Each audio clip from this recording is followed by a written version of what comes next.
नमस्कार, ABC channel में आपका स्वागत है। मैं हूं सचिन श्रीवास्तव और आप मेरे साथ देखेंगे आजमगढ़ से जुड़ी खबरें। आइए नजर डाल लेते हैं आज की खास खबरों पर। खबर के प्रायोजक हैं काशी गोमती ज्वेलर्स, निकट भंवरनाथ मंदिर, अयोध्या रोड, आजमगढ़। सोने चांदी और डायमंड के 2000 से अधिक कलेक्शन और लाइफस्टाइल फर्नीचर, बेलनाडी, आजमगढ़। आजमगढ़ जनपद में शासन के निर्देश पर 15 जून से 21 जून तक अंतर्राष्ट्रीय योग दिवस पर योग दिवस का कार्यक्रम आयोजित किया जाना है। इसे लेकर नगर पालिका द्वारा कलेक्ट्रेट क्षेत्र स्थित अंबेडकर पार्क में योगा मंच का निर्माण किया जा रहा है। जानकारी होने पर बसपा के नेता और कार्यकर्ता इसका विरोध करने लगे। जानकारी के अनुसार अंतर्राष्ट्रीय योग दिवस पर 15 जून से 21 जून तक विविध कार्यक्रम का आयोजन किया जाना है। इसके लिए शासन की ओर से नगर पालिका क्षेत्र के 3 पार्कों में योगा मंच के निर्माण का निर्देश दिया गया है। नगर पालिका के अधीन आने वाले अंबेडकर पार्क में सोमवार की शाम से नगर पालिका ने योगा मंच के निर्माण का कार्य शुरू किया। इसकी जानकारी होते ही बसपा के नेता और कार्यकर्ता निर्माण का विरोध करने लगे। इस दौरान कार्यकर्ताओं ने निर्माण के लिए खोदे गए गड्ढे को मिट्टी गिराकर भरने का काम शुरू कर दिया। सूचना मिलते ही एसडीएम सदर नरेंद्र गंगवार, सीओ सिटी गौरव शर्मा और ईओ नगरपालिका विवेक त्रिपाठी पुलिस बल के साथ मौके पर पहुंच गए। पुलिस और प्रशासन के पहुंचने पर कार्यकर्ता पूर्व सांसद डॉक्टर बलिराम के नेतृत्व में धरने पर बैठ गए। इस दौरान मीडिया से बातचीत करते हुए पूर्व सांसद डॉक्टर बलिराम ने बताया कि उन्हें मंच बनाए जाने की सूचना सोमवार की रात को ही मिल गई थी। उन्होंने इसके लिए डीएम को फोन किया था। मंगलवार को जब वह डीएम को ज्ञापन देने के लिए पहुंचे तो डीएम ने उन्हें ऑफिस से बाहर निकलने को बोला। पूर्व सांसद ने कहा, हमारी मांग है कि पार्क को जैसे हैं वैसे ही रहने दिया जाए। अगर मंच बनाना है तो उसे अस्थायी बनाया जाए। उन्हें इससे कोई एतराज नहीं है। कल मुझे 8 बजे रात में पता चला कि डॉक्टर अंबेडकर पार्क में खुदाई हो रही है। उस समय मैं एक शादी कार्यक्रम में था, लेकिन मैं तत्काल डीएम साहब को फ़ोन लगाया तो उस समय इन लोगों की मीटिंग चल रही थी। तो पीआरओ ने बताया कि मीटिंग ख़त्म हो जाएगी, आएंगे तो हम बात कराएंगे। और जब मीटिंग से बाहर आए तब उन्होंने मुझे रिकॉल किया और मैंने उनको बताया कि इस तरह की बात है। तब डीएम साहब ने कहा कि मेरे संज्ञान में नहीं है, हम कहीं सर पता लगा करके हमको बताइए। फिर उन्होंने पता लगाकर मुझे रिकॉल किया, कहा कि यह नगर पालिका के ईओ द्वारा बनाया जा रहा है। तो फिर मैंने कहा कि मैं कल 10:30 बजे हमारा एक प्रतिनिधि मंडल आपसे मिलेगा, ज्ञापन देगा। तो आज हम लोग डीएम साहब के यहाँ गए हैं। तो जब उनके यहाँ गए हैं तो और शेष जनता थी, मैं उसको बाहर रोक दिया कि आप लोग अंदर मत आइए, हम 2-4 लोग वहाँ जा रहे हैं। तो हम 2-4 लोग ही वहाँ पे थे। तो मैंने ज्ञापन दिया और पहले अपना विजिटिंग कार्ड दिया उनको। तो इस पर मैंने कहने लगा, कहे कि गेट आउट, तुम बाहर जाओ यहाँ से, गेट आउट। हम कही, मैं सांसद हूँ, 3 बार का सांसद रहा हूँ, हैं, और आप इस तरह की बात कर रहे हैं। कह नहीं, तुम जाओ, जल्दी निकलो यहाँ से, हैं। फिर पुलिस बुलाया कि भाई इनको बाहर करो। तो इसके बाद कहे, हमने कहा ठीक है, बाहर कर दो, आपकी ऑफिस है। कहे कि ये हम इसमें कोई निर्माण करेंगे। हम पहले कहे हैं कि ये जहाँ आप बैठे हैं ना, ये सरकारी ज़मीन नहीं है, ये तो बच्चा बाबू की ज़मीन है, उन्होंने दान में दिया है, उसमें आप बैठे हुए हैं। उसी तरह से वो हमारा पार्क है, अंबेडकर पार्क बना हुआ है। तो कहें सरकार का निर्देश है कि 3 पार्कों में इस तरह से बनाया जाए। तो हमने कहा कि सबसे पहले यही अंबेडकर पार्क ही आपको दिखाई दिया है कि इसी में आप बनवा रहे हैं। इसी बगल में पार्क है जहाँ पर लोग योगा करते हैं, वहाँ बनवाइए। तो जब उनका बिहेव हमने देखा है कि इस तरह का उनका बिहेव है, तो हम लोग वहाँ से चले आए हैं। फिर आकर के फिर यहीं पे दरी ये मंगा करके यहीं पे हम लोग बैठे हुए हैं। क्या मांग है? फिर हमारी ये मांग है कि जैसे ये था ऐसे ही ये रहे। अगर किसी को कोई कार्यक्रम, इसमें हर दल के लोग अपना कार्यक्रम करते हैं, हम लोग भी करते हैं, तो अपना मंच यहाँ लगा लेते हैं। कोई योगा करे, अपना मंच लगा करके योगा करे, हमें कोई एतराज़ नहीं है। स्थायी निर्माण ना कराया जाए, अस्थायी निर्माण न कराया जाए। लेकिन वहीं इस मामले में नगरपालिका ईओ विवेक त्रिपाठी ने बताया कि शासन की तरफ से नगरपालिका क्षेत्र के 3 पार्कों में योगा मंच के निर्माण का निर्देश मिला है, जिसके क्रम में इसका निर्माण कराया जा रहा है। जो लोग विरोध कर रहे हैं उनसे वार्ता की जा रही है। कार्य जारी है।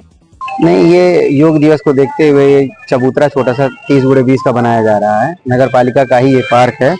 तीनों का ये ऑब्जेक्शन है कि इसमें कोई अवैध निर्माण या गलत तरीके का निर्माण कराया जा रहा है, जबकि ये नगर पालिका द्वारा स्वयं ही कराया जा रहा है। इसमें एक छोटा सा चबूतरा बनाया जाएगा और जिसपे योग करना है। 21 जून को जो 11वां योग दिवस उसको लेकर के बनाया जाएगा। तो ये अस्थायी निर्माण होगा?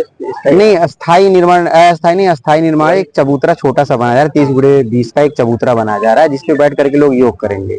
योग दिवस शासन से निर्देश जो दिए गए हैं उसके अनुपालन में एक चबूतरा बनवाया जा रहा है। स्पेशली 21 जून को देखते ही किया गया है इसका? नहीं, 15 से 21 जून तक ये योग दिवस मनाया जाना है। तो योग पार्क डेवलप किए जा रहे हैं। तो हमारे कुंवर सिंह उद्यान में जो है पार्क में योग पार्क डेवलप है, और दूसरा ये इसको डेवलप है। जिले में जनपद स्तरीय जो है नगर पालिका है, उसमें 3 पार्क डेवलप किए जाना है योग पार्क के रूप में। क्योंकि पार्क में सुबह ठंडी हवा होती है, लोग घूमते हैं, टहलते हैं, तो इसलिए योग करना काफी अच्छा माना जाता है। इसलिए योग पार्क छोटा सा डेवलप किया जाता है। इनका विरोध किस बात का? इनका विरोध है कि यहाँ अंबेडकर पार्क में जो है किसी तरीके का निर्माण न किया जाए। अतिक्रमण का डर लग रहा है? अतिक्रमण का डर लगा है, जबकि ऐसी कोई बात नहीं है। हम लोग जो है अंबेडकर पार्क की साफ सफाई, बाकी व्यवस्था रेगुलर देखते हैं। यहाँ पे रेगुलर प्रोग्राम होता रहता है। नगर पालिका अपने स्तर से सारा कार्य करती रहती है। उनका विरोध नजरअंदाज करके निर्माण कार्य जारी रहेगा? उनका विरोध, इनसे बातचीत की जा रही है और इनको समझाने का प्रयास किया जा रहा है कि इस तरीके कोई अवैध निर्माण नहीं किया जा रहा है। नगर पालिका योग दिवस को देखते हुए बना रही है और किसी तरीके से अंबेडकर पार्क को कोई क्षति या कोई गलत मंशा से कार्य नहीं कराया जा रहा। निर्माण जारी है।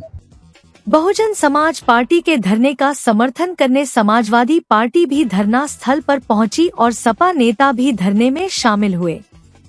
दोपहर बाद ईओ नगर पालिका विवेक त्रिपाठी और पूर्व सांसद डॉक्टर बलिराम के बीच हुई वार्ता के बाद बसपा ने अपना धरना समाप्त कर दिया।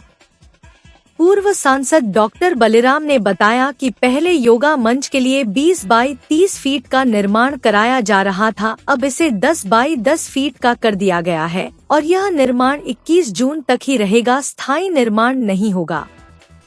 इसी आश्वासन पर बहुजन समाज पार्टी ने धरना समाप्त किया है। अगर 21 के बाद भी निर्माण नहीं हटेगा तो हम पुनः धरना प्रदर्शन करेंगे। ईओ नगर पालिका ने भी कहा कि वार्ता के बाद सहमति बन गई है, निर्माण जारी रहेगा। हम लोगों के पास अधिशासी अधिकारी नगर पालिका परिषद यहाँ आए थे और उन्होंने कहा कि डीएम साहब ने भी कह दिया और मैं भी कह रहा हूँ कि ये अस्थायी ये निर्माण हो रहा है और ये 10 बाई 10 का होगा और कंक्रीट से नहीं जोड़ा जाएगा और 22 के बाद इसको हटा लिया जाएगा। तब हम निर्माण भी 20 बाई 30 में हो रहा था, तो उसका आप लोगों को ऑब्जेक्शन था। अब 10 बाई 10 का हो रहा है, वो भी अस्थायी निर्माण, तो अब कोई ऑब्जेक्शन नहीं है। पहले अस्थायी नहीं हो रहा था, वो कंक्रीट वो करके अस्थायी वो कर रहे थे। लेकिन जब थोड़ी सी भीड़ भाड़ देखे हैं तो डीएम के भी समझ में आया है और इन लोगों के समझ में आया है। कल जब से भी समझ में आ जाए तो हमें धरना प्रदर्शन करने की कोई जरूरत नहीं है। संतुष्ट हैं आप प्रशासन? हाँ, संतुष्ट हैं। और नहीं, अगर 22 के बाद ये नहीं हटा तो फिर हम लोग कुछ न कुछ करेंगे, तब व्यापक पैमाने पर करेंगे। योगा दिवस को देखते हुए ये पार्क जो है डेवलप किया जाए, 10 बाई 10 का इसको कर दिया गया है और अस्थायी बनाया जाएगा। वो योग दिवस 21 जून को जब खत्म होगा तो इसको फिर हटा दिया जाएगा, पुराना स्ट्रक्चर। इस संबंध में डीएम रविंद्र कुमार ने कहा कि शासन के निर्देश पर इस कार्य को कराया जा रहा है, हमको राजनीति से दूर रखिए। अच्छे कार्य में राजनीति नहीं होनी चाहिए। हम शासन के निर्देशों का पालन कर रहे हैं। जिलाधिकारी रविंद्र कुमार की अध्यक्षता में वरिष्ठ पुलिस अधीक्षक हेमराज मीना की उपस्थिति में मंगलवार को कलेक्ट्रेट सभागार में आगामी गंगा दशहरा, बकरीद एवं निकट भविष्य में पड़ने वाले त्योहारों को सकुशल, शांतिपूर्ण, भाईचारे, प्रेम एवं सौहार्दपूर्ण माहौल में संपन्न कराने के लिए सभी उप जिलाधिकारी, सभी क्षेत्राधिकारी पुलिस, सभी थानाध्यक्ष, सभी खंड विकास अधिकारी, सभी विभागीय अधिकारी एवं जनपद के प्रत्येक थाना क्षेत्र से आए हुए पीस कमेटी के सदस्यों एवं संभ्रांत नागरिकों के साथ बैठक की गई। जिलाधिकारी ने कहा कि सभी उप जिलाधिकारी एवं पुलिस विभाग के अधिकारी आपस में समन्वय स्थापित करते हुए पीस कमेटी की बैठक सुनिश्चित कर लें। जिलाधिकारी ने सभी खंड विकास अधिकारियों एवं नगर पालिका तथा नगर पंचायत के अधिशासी अधिकारियों एवं अन्य सभी संबंधित विभाग के अधिकारियों को गंगा दशहरा के दिन लगने वाले मेले बटा स्नान पर्व को देखते हुए सभी नदी एवं बड़े तालाबों के तटों पर स्थित घाटों एवं मंदिरों की साफ सफाई करने के निर्देश दिए। उन्होंने कहा कि घाटों पर जाने वाले मार्गों एवं मंदिर मार्गों की सफाई एवं चूना छिड़काव सुनिश्चित किया जाए। उन्होंने कहा कि नदी घाटों की गहराई को देखते हुए गोताखोर, रस्सी, नाव आदि की व्यवस्था स्नान वाले दिन सुनिश्चित करें ताकि आवश्यकता पड़ने पर तत्काल प्रयोग में लाया जा सके। जिलाधिकारी ने कहा कि ईद उल अजहा, बकरीद, दृष्टिगत सुरक्षा एवं कानून व्यवस्था बनाए रखने के लिए धर्मगुरु, प्रबुद्धजनों एवं संभ्रांत नागरिकों से सहयोग का आह्वान किया। जिलाधिकारी ने कहा कि त्योहार में किसी प्रकार की नई परंपरा की शुरुआत नहीं होनी चाहिए। उन्होंने कहा कि किसी भी दशा में प्रतिबंधित पशु की कुर्बानी न दी जाए तथा कोई भी कुर्बानी खुले में न हो। जिलाधिकारी ने समस्त धर्मगुरुओं से अपील करते हुए कहा कि लोगों को अधिक से अधिक जागरूक करे तथा किसी भी प्रकार की सोशल मीडिया की अफवाहों से दूर रहे, जिससे त्योहार शांतिपूर्ण रूप से संपन्न हो। उन्होंने कहा कि यदि कोई सोशल मीडिया के माध्यम से गलत अफवाह फैलता है तो तत्काल उसके विरुद्ध कड़ी कार्रवाई सुनिश्चित करें। जिलाधिकारी ने कहा कि कुर्बानी के उपरांत अपशिष्ट अवशेष पदार्थों को खुले में न डाला जाए। उन्होंने कहा कि अपशिष्ट पदार्थों को निर्धारित गहराई तक गड्ढा खोदकर डिस्पोजल करें। जिलाधिकारी ने विद्युत विभाग को निर्देश दिया कि नमाज के मुख्य मार्गों का स्थलीय निरीक्षण कर झुके विद्युत पोल एवं जर्जर विद्युत तारों को समय रहते दुरुस्त करना सुनिश्चित करे तथा त्योहार के समय विद्युत आपूर्ति निर्बाध संचालित रहे।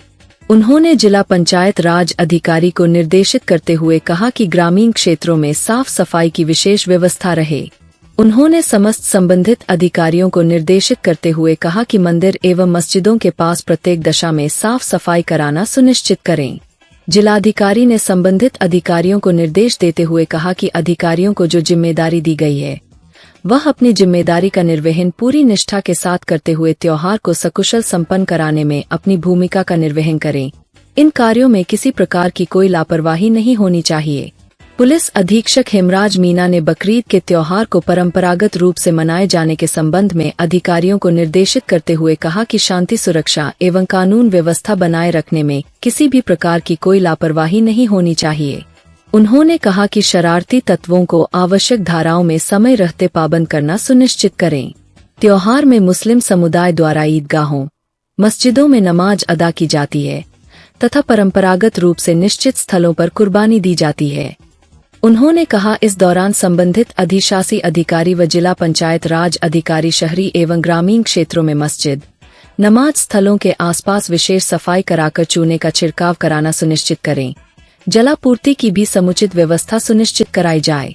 कुर्बानी के पश्चात अवशेष को उचित स्थान पर पर्याप्त संख्या में गहरा गड्ढा खुदवाकर उसमें ब्लीचिंग, नमक तथा चूना डालकर उचित तरीके से ढकवाकर निस्तारण कराना सुनिश्चित करे। उन्होंने कहा कि क्षेत्राधिकारी, प्रभारी निरीक्षक, थाना अध्यक्ष अपने अपने क्षेत्रों में यह सुनिश्चित करेंगे कि कुर्बानी पूर्व से निर्धारित परंपरागत स्थलों पर ही की जाए, किसी भी दशा में खुले में कोई कुर्बानी नहीं की जाए। पुलिस अधीक्षक ने समस्त पुलिस क्षेत्राधिकारी, प्रभारी निरीक्षक, थाना अध्यक्ष को निर्देश देते हुए कहा कि त्योहार के दौरान अपने अपने क्षेत्र में निरंतर भ्रमणशील रहते हुए शांति व सुरक्षा व्यवस्था को बनाए रखें, जिससे किसी प्रकार की कोई अप्रिय घटना न होने पाए। उन्होंने कहा कि धार्मिक संवेदनशील मामलों में माहौल खराब करने वालों के खिलाफ जिला प्रशासन व पुलिस द्वारा कड़ी कार्यवाही की जाएगी। इस अवसर पर अपर जिलाधिकारी प्रशासन राहुल विश्वकर्मा, अपर जिलाधिकारी वित्त एवं राजस्व गंभीर सिंह, मुख्य राजस्व अधिकारी पुलिस अधीक्षक ग्रामीण चिराग जैन, जिला विकास अधिकारी संजय कुमार सिंह, समस्त एसडीएम-सीओ, एसीएमओ, डीपीआरओ, मुख्य पशु चिकित्सा अधिकारी सहित संबंधित अधिकारी एवं विभिन्न धर्मों के धर्मगुरु उपस्थित रहे। प्रदेश में अब दोपहिया वाहन चालकों के लिए हेलमेट पहनना अनिवार्य हो गया है। इसी के चलते शहर में ट्रैफिक पुलिस ने मंगलवार को बिना हेलमेट गाड़ी चलाने वालों को जागरूक किया। हेलमेट न पहनने वालों को हेलमेट प्रदान किया। बाइक सवारों को पुलिस ने समझाया कि वे आगे से हेलमेट पहनकर ही गाड़ी चलाएं। पुलिस कर्मियों का कहना है, पहले चालकों को जागरूक कर रहे हैं, इसके बाद चालान की कार्रवाई की जाएगी। प्रमुख मार्गों पर अनाउंसमेंट, पैम्पलेट वितरण, वाहन रैली के माध्यम से हेलमेट पहनने की बात समझाई जा रही है। एसपी ट्रैफिक विवेक त्रिपाठी ने बताया कि लोगों को जागरूक करने के साथ ही शैक्षणिक संस्थानों के प्रबंधकों को भी निर्देशित किया है कि हेलमेट पहनकर नहीं आने वाले विद्यार्थियों को संस्थानों में प्रवेश न दें। पेट्रोल पंप संचालकों को भी ऐसे वाहन चालकों को पेट्रोल नहीं देने के लिए निर्देशित किया। ट्रैफिक पुलिस ने अभियान चलाकर हेलमेट लगाने के लिए लोगों को जागरूक किया। बिना हेलमेट लगाए बाइक चालक को कड़ा निर्देश दिया गया। साथ ही बिना हेलमेट के वाहन न चलाए जाने व 4 पहिया वाहनों के चालकों को बिना सीट बेल्ट लगाए वाहन न चलाने का निर्देश दिया गया। एसपी ट्रैफिक विवेक त्रिपाठी ने बताया कि हेलमेट न लगाने की वजह से 2024 में 30,000 और उससे पहले 54,000 लोगों की मौत हो गई थी। मार्ग दुर्घटनाओं में मृत्यु दर कम की जा सके, यह भी एक उद्देश्य है। आप अवगत है, हेलमेट नहीं लगाने से एक्सीडेंट होने पे मृत्यु की संभावना बहुत अधिक बढ़ जाती है। पिछले साल 2024 में लगभग 30,000 लोगों की जान मात्र हेलमेट न लगाने की वजह से एक्सीडेंट में चली गई थी। उसके पहले साल 54,000 लोगों की लगभग जान गई थी। तो इसके बचाने के लिए यहाँ आपके सहयोग से और जन सामान्य के कुछ सम्मानित व्यक्तियों के द्वारा ये कार्यक्रम आयोजित किया गया, जिसमें 2 पहिया वाहन चालक जिनको जो हेलमेट नहीं लगाए हैं उनको हेलमेट वितरण का कार्यक्रम किया गया। यही अपेक्षा है कि सभी लोग हेलमेट लगाएंगे और वाहन को नियंत्रण में चलाएंगे, जिससे कि दुर्घटना की आशंका न हो और मृत्यु दर को कम से कम किया जाए। अपनी 10 सूत्रीय मांगों को लेकर उत्तर प्रदेश सभासद एसोसिएशन के 75 जिलों से आए सभासदों ने लखनऊ के इको गार्डन में सरकार के खिलाफ मोर्चा खोला। सभासद अपने हक अधिकारों में इजाफा और नगरीय विकास को लेकर लामबंद नजर आए। उत्तर प्रदेश सभासद एसोसिएशन नगरीय निकाय के बैनर तले प्रदेश उपाध्यक्ष व जिला योजना समिति के सदस्य मोहम्मद अफजल की अगुवाई में उनके द्वारा नगर विकास मंत्री ए.के. शर्मा, सदर सांसद धर्मेंद्र यादव, विधायक दुर्गा प्रसाद यादव, नफीस अहमद, डॉक्टर संग्राम यादव व एमएलसी शाह आलम गुड्डू जमाली आदि को पत्रक सौंपा जा चुका है। अपनी आवाज को और धार देने के लिए लखनऊ के इको गार्डन में पहुंचकर एसोसिएशन पदाधिकारियों के साथ साथ मोहम्मद अफजल ने विधानसभा के सामने पैदल मार्च किया और 10 सूत्रीय मांग को सीएम दरबार तक पहुंचाया गया। इस दौरान उन्होंने कहा कि अपने अपने मोहल्ले के विकास का जिम्मेदार सभासद होता है, ऐसे में उसके हाथों को मजबूत करके विकास की चाबी को सभासद के हाथों में दी जाए। अध्यक्ष और सभासद के कार्यशैली में विभिन्नता होने के कारण मोहल्ले का विकास थम जाता है। इसी बात को लेकर सभासद अपने अधिकारों में बढ़ोतरी चाहता है ताकि सभासद जैसे महत्वपूर्ण पद के पास अपना कोष हो और क्षेत्र में विकास की गंगा बह सके।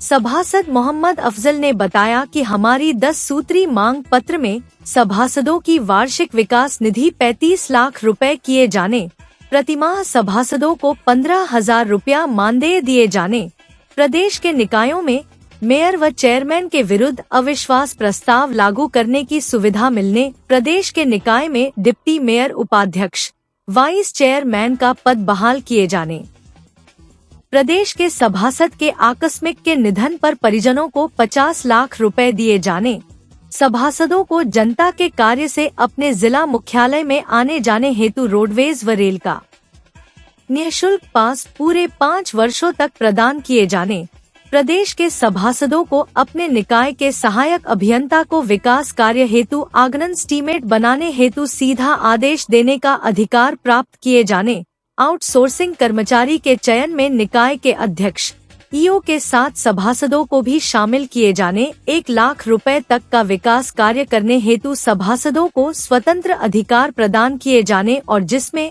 अध्यक्ष का कोई हस्तक्षेप न रहे। प्रदेश के सभासदों को अपने वार्ड में गंभीर रूप से बीमार हुए मरीज के इलाज हेतु मुख्यमंत्री राहत कोष से विधायकों की भांति सीधा पत्र लिखकर धन उपलब्ध कराने का अधिकार प्रदान किए जाने की मांग मुख्य रूप से उठाई गई। इको गार्डन में 75 जिले से हमारे सभासद भाई लोग आए हैं और अपनी हक की लड़ाई लड़ने के लिए हम लोग अपनी इको गार्डन में, इसके पहले भी हम लोग धरना प्रदर्शन दिए थे। उन्होंने आश्वासन दिया कि इको गार्डन में आप आइए, आप मतलब जो आपकी मांग रखी जाएगी। हमारी 10 सूत्री मांग है। 10 सूत्री मांग है, हमारे प्रदेश में सभासदों को वार्षिक विकास निधि दिया जाए। दूसरी मांग, हमारे प्रदेश के सभासदों को प्रति माह 15,000 मान दिया जाए। हमारे पास कोई मानदेय नहीं है, ना कोई वित्त का अधिकार है। एक छोटा सा काम कराना पड़ता तो हम अपने चेयरमैन को या यो साहब से मानदेय के छोटी सी पटिया 1 लाख के अंदर हम लोग पटिया वो करना पड़ता है। और तीसरी मांग, हमारी प्रदेश की निकाय डिप्टी मेयर के उपाध्यक्ष सन 2000 में क्या नाम है ये उपाध्यक्ष का चुनाव था। उसके बाद माननीय मुख्यमंत्री राजनाथ सिंह आए। उसके बाद जो है उपाध्यक्ष का चुनाव को स्थगित कर दिया गया। हम लोग मांग कर रहे सभासदों उपाध्यक्ष का चुनाव कराया जाए और अविश्वास प्रस्ताव लागू किया जाए। 3 साल के अंदर चेयरमैन के ऊपर प्रस्ताव लागू किया जाए और उपाध्यक्ष का चुनाव बहाल किया जाए। तीसरी मांग हमारी है। चौथी मांग, प्रदेश निकाय डिप्टी मेयर उपाध्यक्ष, प्रदेश में सभी आकस्मिक निधन पे परिवार को आर्थिक सहायता दिया जाए।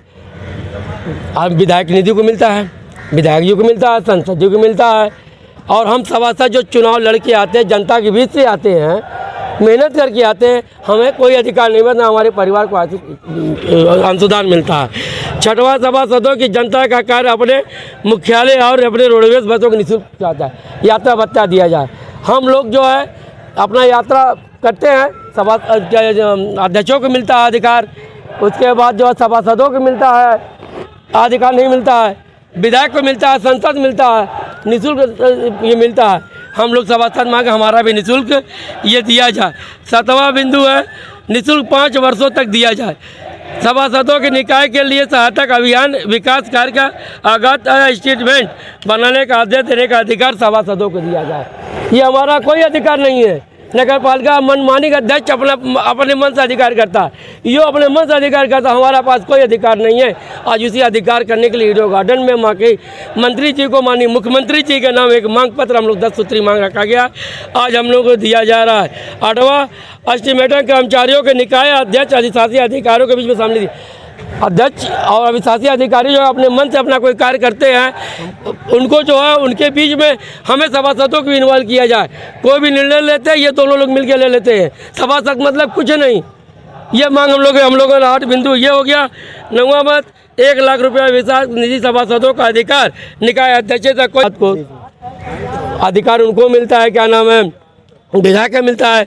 हमारे वार्डों में कोई गरीब असहाय लोग हैं, हम लोग चेयरमैन को अपने ईओ को लिख के दे दे कि ये बहुत गरीब परिवार है, एक अधिकार इनको जो है 20,000 50,000 का एक मानदेय इनको इलाज के लिए दिया जाए। ये 10 सूत्री मांग हम लोग को है।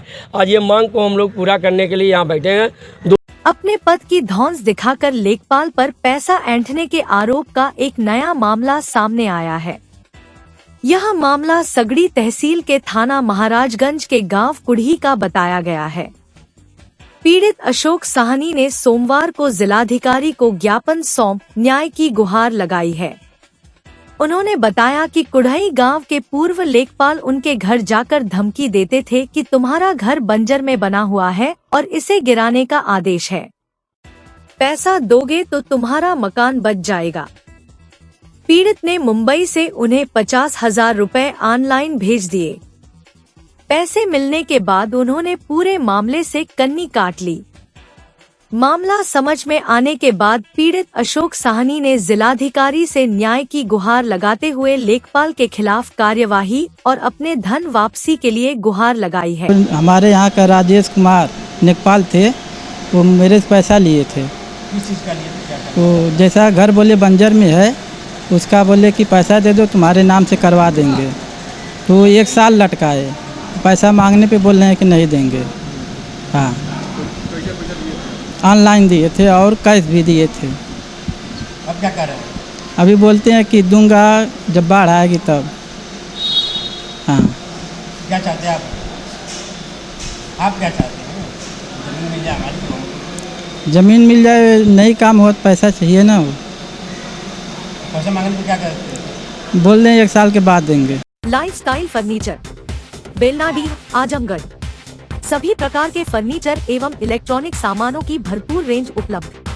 हमारे यहाँ EMI की सुविधा 0% ब्याज पर उपलब्ध। इलेक्ट्रॉनिक सामानों में LED TV, refrigerator, washing machine, air conditioner, air cooler, deep freezer, water cooler, mixer juicer, iron, fan, induction, battery, inverter, electric geyser, gas geyser, आटा चक्की इत्यादि।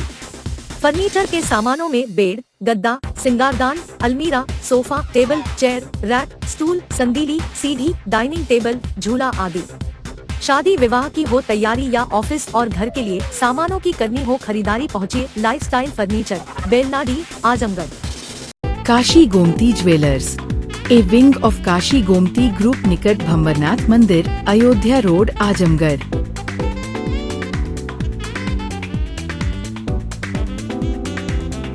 गोल्ड, डायमंड और सिल्वर की ज्वेलरी का विशाल संग्रह।